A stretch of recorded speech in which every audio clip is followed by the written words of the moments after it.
todo projeto, vamos dizer, de poder excessivo, ele fracassa por definição.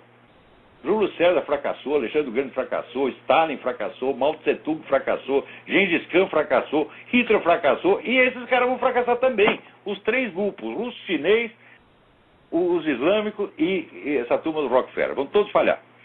Mas falando nisso, alguém me pede, né, como é que eu posso me informar melhor sobre esse negócio de nova ordem mundial.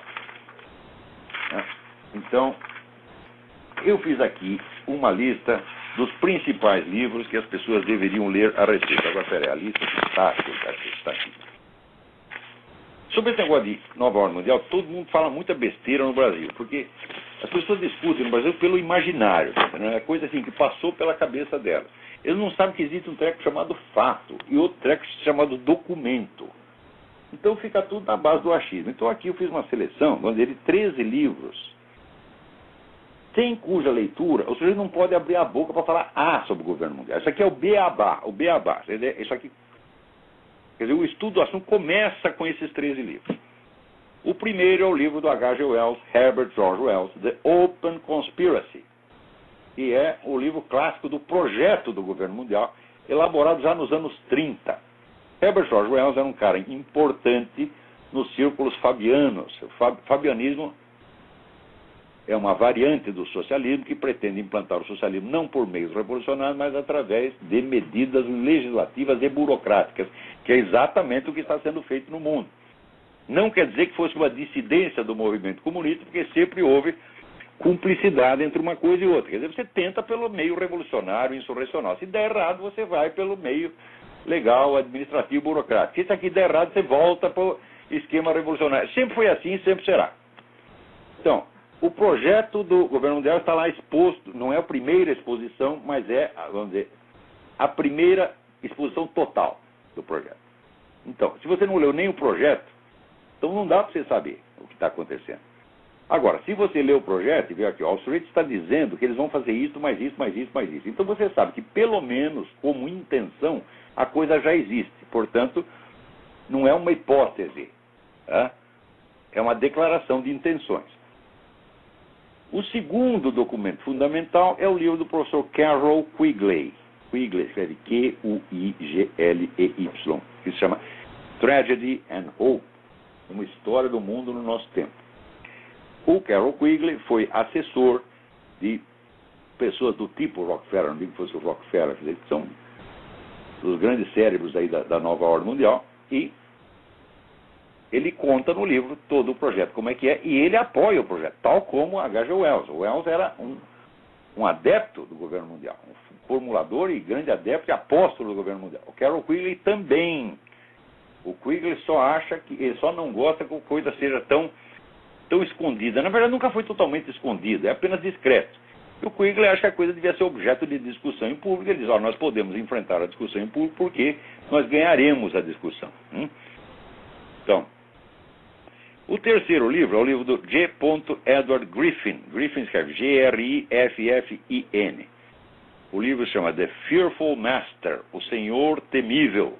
É um livro sobre a ONU e como é a modalidade de ação da ONU, especialmente na África, onde arrasou dezenas de países, derrubou um monte de governos legalmente constituídos, instaurou ditaduras, promoveu genocídio, etc. Para você ver que a ONU ainda tem, no Brasil você ainda tem a ideia da ONU como apenas uma assembleia de países, né?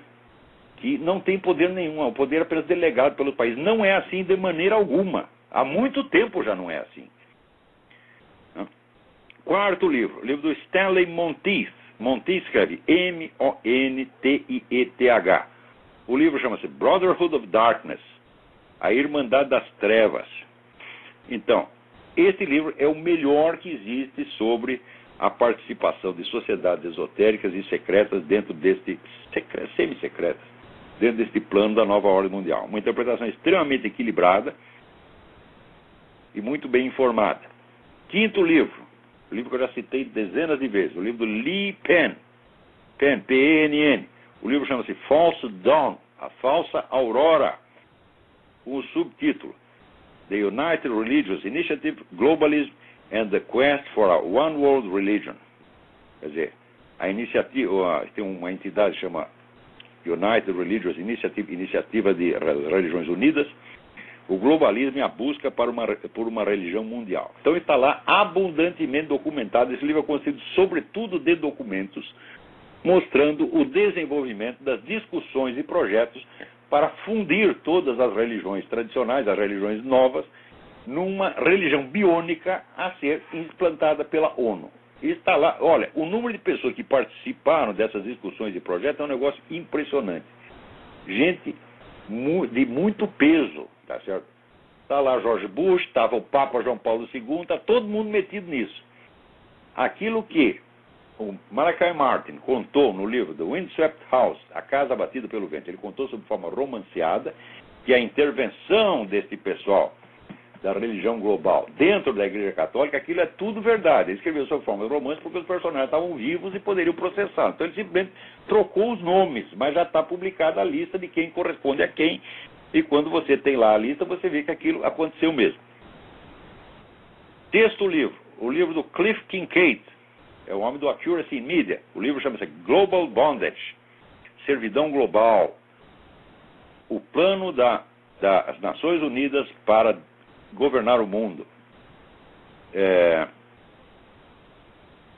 Esse livro é mais centrado nas iniciativas mais recentes da das Nações Unidas e complementa maravilhosamente o livro do Edward Griffin, The Fearful Master. Sétimo livro, outro livro do Cliff Kincaid, Global Taxes for World Government, Impostos Mundiais para o Governo Global. Ele mostra como está sendo construída a base econômica para o governo mundial. Isso não é hipótese, isso já está acontecendo, está abundantemente noticiado. As pessoas, como é simplesmente um projeto muito grande, é uma coisa que é discutida e coordenada e criticada por intelectuais de primeiro plano, por gente muito estudiosa. O cidadão comum está totalmente desaparelhado para isso, e significa o seguinte, que se o cidadão comum americano está desaparelhado, muito mais estão os intelectuais e formadores de opinião no Brasil. Digo para vocês, na Universidade Brasileira e em toda a mídia não tem uma pessoa capacitada para discutir esse assunto porque não leram nada. Se começar a ler, vão pegar essa listinha e começar, e daqui 3 meses vão estar pontificando sobre o assunto como se eu tivessem estudado durante 20 anos. Até parece que eu não conheço essa gente, né? Porque qualquer autor que eu cito, no dia seguinte tem 10 especialistas no assunto falando, né? Quer dizer, um me critica porque eu cito autores desconhecidos e o outro finge que conhecia. Porra, como é que dá para discutir com um macaco, gente? Não dá. Oitavo livro, o livro do E. Michael Jones, Libido Dominandi. É um termo latino de Santo Agostinho. Quer dizer, o desejo de domínio, né? A volúpia de poder, né? Com o subtítulo Sexual Liberation and Political Control.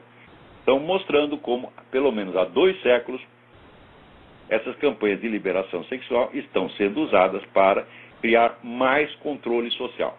É um negócio do pão e circo, só que agora não é mais pão e circo, é buceta e circo.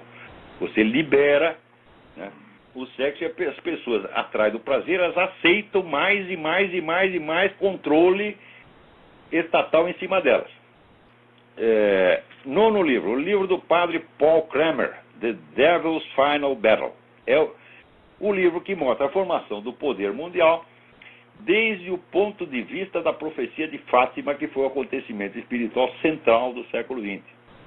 Então, vamos dizer, é a profecia de Fátima que nos fornece um ponto de vista unificado para você entender, vamos dizer, a unidade do processo. Então esse livro é absolutamente indispensável. 10º livro, livro do jornalista espanhol Daniel Stulin, The True Story of the Bilderberg Group. Quer dizer, o Bilderberg é um círculo, um clube de bilionários e pessoas altamente influentes que se reúne pelo menos uma vez por ano para fazer uma análise do estado do mundo e implementar os projetos de governo mundial. Até o Papa João Paulo II participou de reuniões do Bilderberg. E o Daniel Stulin, ele acompanhou essas reuniões durante 20 anos e fez pela primeira vez apanhado unificado do que é o Bilderberg e qual é a sua verdadeira atuação no mundo. 11º título. Philip Darrell Collins e Paul David Collins. Collins é C-O-L-L-I-N-S.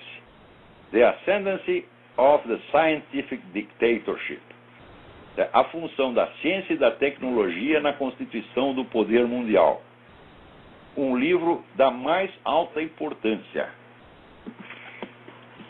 12º livro. Hervé Rissan. Rissan escreve R-Y-S-S-E-N. Les Espérances Planetariennes. As Esperanças Planetárias. Vamos dizer, é um livro sobre, vamos dizer, o imaginário, as mudanças do imaginário, do sentimento coletivo que estão sendo, vamos dizer, realizadas para tornar palatável, ou pelo menos não é palatável, para tornar insensível a formação da nova ordem mundial, de modo que esse poder mundial seja constituído diante dos olhos de todo mundo, sem que as pessoas sequer percebam. Tanto que até hoje tem gente que tem a cara de pau de dizer que isso é uma hipótese, isso é uma opinião. Meu Deus do céu. Se o sujeito diz, eu vou fazer isso assim, assim, assim, assim. Depois ele diz, eu estou fazendo, pá, pá, pá, pá. Depois ele diz, já está dando certo. Eu venho e conto o que o cara está fazendo e ele diz que é hipótese. Significa que você não sabe o que é uma hipótese. Né? Hipótese é se eu, sem ter vamos dizer, a minuta dos planos, a narração das ações, o depoimento do próprio interessado, eu conjecturar, se eu acho que o sujeito está fazendo assim, assim, assim. Mas não é o que acho, eles mesmos estão dizendo, meu Deus do céu. Se existe algo que está bem documentado no mundo, é a formação do poder global. Então, aqui, 13º livro. Ted Flynn, F-L-Y-N-N. Hope of the Wicked. A esperança dos wicked é malicioso, né? A esperança dos maus. The Master Plan to Rule the World. O plano geral para o domínio do mundo. Então, esses 3 livros são o beabá desse assunto. Então, se o cara não leu pelo menos esses 3, não leu e pensou sobre isso aí, não tem condição de abrir a boca sobre o assunto. Ora, eu li centenas de livros sobre isso. Centenas. E desses centenas eu selecionei esse aqui, porque são aqueles que, vamos dizer, primeiro, tem as informações mais básicas. Segundo, são os mais simples, os mais interessantes de ler. Tá certo? E terceiro, enfocam o assunto do ponto de vista geral. Agora, se você for partir, vamos dizer, para os estudos sobre ponto determinado, então a bibliografia não acaba mais. Tá certo? Dá para você lotar bibliotecas inteiras. E mesmo tudo que eu li, que são algumas centenas de livros, olha, é nada no conjunto.